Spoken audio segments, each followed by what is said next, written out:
नमो अरिहंताणम नमो सिद्धाणम नमो आयरियाणम नमो वज्रायणम नमो लोहि सव्व साहुणम ऐसो पंच नमोकारो सव्व पावपनाचनो मंगलम च सव्यसिम पद्मम हवई मंगलम नमो जिनाणम।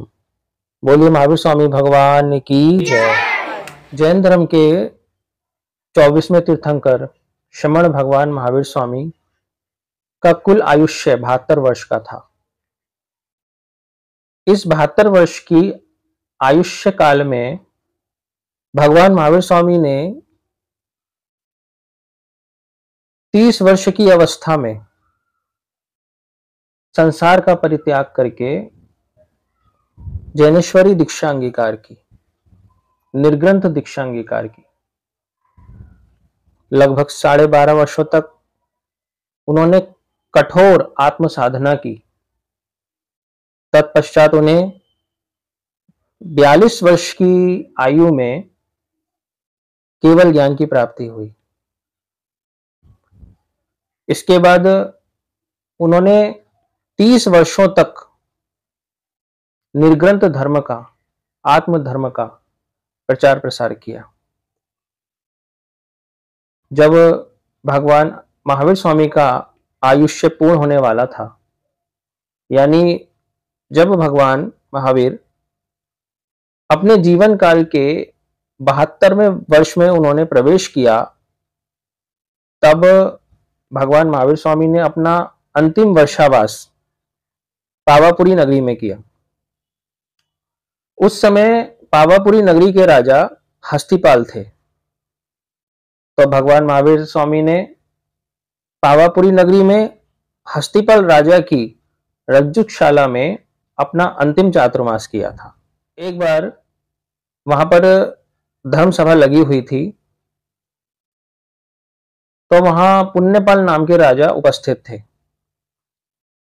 उन्होंने भगवान महावीर स्वामी से प्रार्थना की कि हे प्रभु, मैंने आज रात विचित्र प्रकार के हाथी, बंदर, क्षीरतरु, कौवा, सिंह, पद्म, बीज और कुंभ ऐसे स्वप्न देखे हैं। कृपया करके आप मुझे इन स्वप्नों का फल बताइए। तब भगवान महावीर स्वामी बोले, हे देवानुप्रिय, जो तुमने पहला स्वप्न हाथी का देखा है, उसका अर्थ यह है कि भविष्य में विवेकशील श्रमणोपासक भी क्षणिक सुख के लिए हाथी की तरह रहेंगे।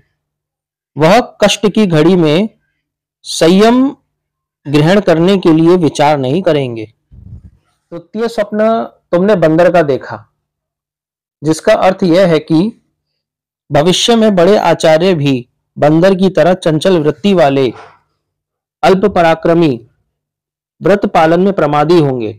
वे विवेक शून्य और विचार शून्य होंगे। तीसरे स्वप्न में तुमने क्षीरतरु को देखा, जिसका अर्थ यह है कि भविष्य में क्षुद्र भाव से दान देने वाले श्रावकों को पाखंडी श्रमण चारों ओर से घेरे रहेंगे।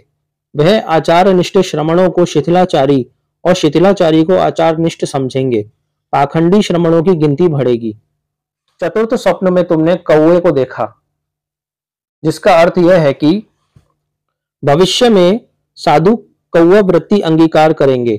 अधिकांश साधु वर्ग अनुशासन मर्यादा को त्याग कर पाखंड पूर्ण पंथों का आश्रय लेंगे। पांचवें स्वप्न में तुमने एक विपन्न अवस्था में सिंह को देखा, जिसका अर्थ यह है कि भविष्य में सिंह की तरह प्रबल धर्म भी निर्बल होगा। मिथ्यात्वी की पूजा होगी।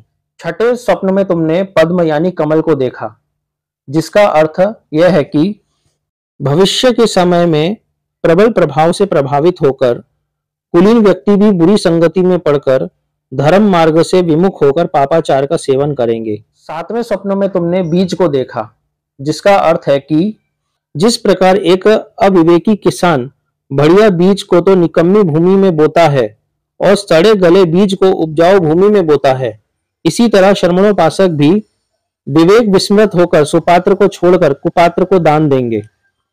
आठवें स्वप्न में तुमने कुंभ को देखा, जिसका अर्थ है कि भविष्य में सद्गुण संपन्न और आचार निष्ठ श्रमण कम होंगे। इस तरह पुण्यपाल राजा के सपनों के कथन को वहां उपस्थित बहुत सारे लोगों ने सुना। तो अधिकांश लोगों ने भगवान के समक्ष श्रमण धर्म को अंगीकार किया, तो कुछ लोगों ने श्रावक धर्म को अंगीकार किया। इस तरह हमने आज पुण्यपाल राजा ने जो 8 स्वप्न देखे थे, उन स्वप्नों के अर्थ के विषय में जाना। जिन आगम के विरुद्ध मैंने कुछ भी शब्द कहा हो, उसके लिए मिच्छामि दुक्कडम। जय जिनेन्द्र। और नीचे जो वो सब्सक्राइब का बटन है ना, उसको हिट करो, जल्दी से करो सब्सक्राइब।